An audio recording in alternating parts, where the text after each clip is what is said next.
দর্শক আসসালামু আলাইকুম। আজ আপনাদের সাথে কথা বলবো ত্রয়োদশ জাতীয় সংসদ নির্বাচনের নারায়ণগঞ্জ ৪ আসনের বিজয় এবং পরাজয়দের নিয়ে। ইতিপূর্বে আপনারা দেখেছেন নারায়ণগঞ্জ ৪ আসনের ৪ জন বিএনপির হেভিওয়েট নেতাকে হারিয়ে জামায়াত ইসলামী ১০ দলীয় জোটের নাগরিক জাতীয় নাগরিক পার্টির এনসিপির মনোনীত প্রার্থী তরুণ যুবক অ্যাডভোকেট আব্দুল্লাহ আলামিন বিপুল ব্যবধানে জয়লাভ করেছে। এর মধ্যে বিএনপি জোট মনোনীত প্রার্থীর সবচেয়ে বড় বাধাগ্রস্ত ছিল স্বতন্ত্র প্রার্থীরা।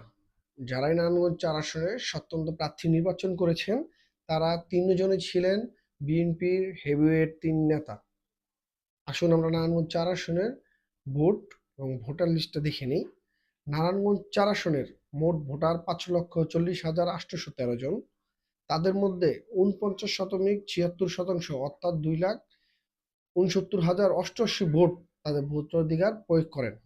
এর মধ্যে ২,৬২,৭২৯ ভোট বৈধ এবং ৬,৩৫৯ ভোট বাতিল হয়েছে।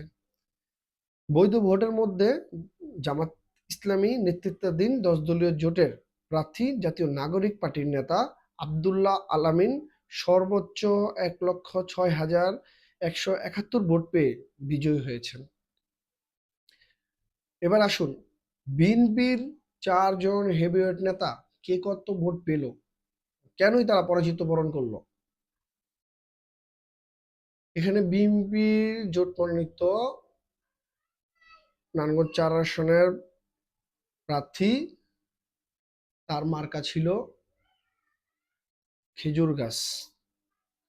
তিনি মনির হোসেন কাছিমি মোট ভোট পেয়েছে ৮০,৬১৯টি। তার প্রতিদ্বন্দ্বী স্বতন্ত্র প্রার্থী বিএনপির বহিষ্কৃত নেতা স্বতন্ত্র প্রার্থী মোহাম্মদ শাহ আলম মোট ভোট পেয়েছেন ৩৯,৫৮৯টি। আরেক বিএনপির বহিষ্কৃত নেতা, তিনি আরেকটা দল থেকে বাংলাদেশ রিপাবলিক পার্টি বিআরপি যোগ দিয়ে নির্বাচন করেছেন মোহাম্মদ আলী। তিনি মোট ভোট পেয়েছেন ১১,৩২৮টি।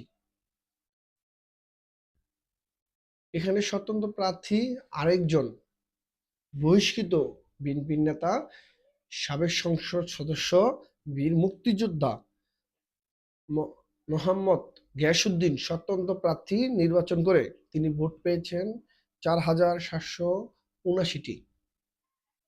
এবার আসুন